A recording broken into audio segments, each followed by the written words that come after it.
These are some of the worst sim racing habits, and it all starts with how you use your steering wheel. Here's an example of losing around 2/10 in a single corner. Why is this happening for the left side driver? Two things. One is obvious, but the other one is subtle, and it's something not a lot of drivers are even considering. A big mistake is being lazy preparing the corner. This will always make you use the steering wheel a bit more, which is bad because you're scrubbing speed, but also you're arriving too late at your turning point. This starts a chain reaction of events in which you have to cover a larger radius with your steering wheel because the car is not yet pointed to the corner. Look at the difference at turn-in between the two approaches. Not only you'll have to brake more, but it becomes really difficult to hit the apex since you can't properly see it. And the subtle thing is that you introduce a different type of weight transfer. When we're braking, we're shifting the weight back to front, but if you're also going from one side of the track to another, then you're also shifting the weight from that side to the other. This is exactly what happens here. Besides the regular back-to-front weight transfer, this driver is shifting some weight from the right to the left, even though the next corner is a right-hander. This obviously makes the car a bit lazy to turn with that non-ideal balance. Overall, the habit of preparing too late a corner makes your life harder because if you don't do it when you have time, you'll end up rushing it last moment, which will result in you overheating the tires, scrubbing speed, but at the same time having that non-ideal balance because of the second type of weight transfer. There's actually one more downside to this mistake. Rushing all those inputs when it's too late uses a lot more mental power, which makes us prone to errors. You want to avoid picking this bad habit by preparing the corners in advance. Does this look familiar? When should you apply the most steering wheel input? If you answered at the apex, then you're right. Stop adding more steering input after the apex. On the exit, you want to unwind the steering wheel, so the exact opposite. Timing matters.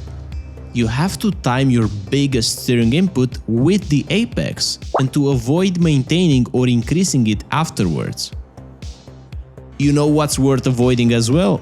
Check this telemetry data. This is a graph with a steering wheel input which is a bit too smooth.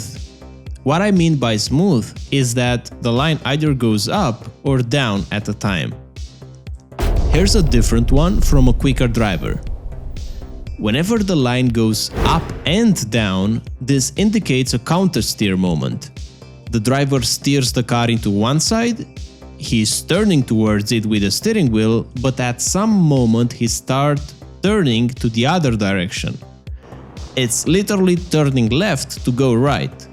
This is absolutely an essential habit to pick up early, since driving a car at the limit means going past the limit sometimes, and if you can't counter-steer to correct it, then you will spin. It's impossible to do that if you're gripping too hard the steering wheel. So if you want to have that nice telemetry which shows a car dancing at the limit, you have to work on relaxing your hands in the corners. As an example, Ayrton Senna used to say that he is barely holding the steering wheel with 2 fingers, so he can feel everything that the car is doing. The advice here is practicing relaxing your hands and feeling the force feedback before the corners. This will build up the good habit of being able to control the car better. One last bonus tip, which is a really bad habit, is turning too early into the corners. When that happens, you're not maximizing the braking, since the most efficient way to brake is in a straight line. So even if you're drifting away from the outside of the track with, let's say, a 5 degrees steering angle, you're limiting your braking. Additionally, this makes you not using all the track, since you'll have a narrower line into the corner. Turning later means you'll stay on a straight line just a bit more, so you can brake later because the car will be better at braking with 0 degrees of steering input. At the same time, you're turning from a wider radius, which means you'll carry more speed into the corner since you're using all the track. Force yourself to apex later, at least in the low speed corners. This tip alone can make a huge difference on technical tracks. And bonus number 2, this is something I've seen in coaching sessions. Make sure you have the same turning ratio in your virtual wheel as in your real life wheel. So when you're turning your real wheel 1 degree to the left, then in the game the wheel should turn with just 1 degree to the left. I've had some cases of drivers calibrating their wheels with a few degree difference. Their wheelbase software was at 900 degrees, but in sim setting was 904 degrees. You think it's just 4 degrees and it's not a big deal.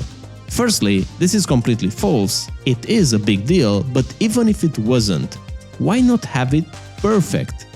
So make sure you calibrate your wheel and sim in the right way. I know working on developing good habits is not easy, it's time consuming, but if you will apply the topics from this video, I can guarantee you will improve. I've done this with my students in coaching sessions, so this thing really works. If you want to see all the in-depth details, you can check out my sim racing course, it's in the video description and packs around 7 hours worth of detailed lessons. This was my take on the worst sim racing habits caused by our steering input. If you like this video, consider subscribing to the channel, and I'm looking forward to see you in the next video. Thank you for watching, bye bye.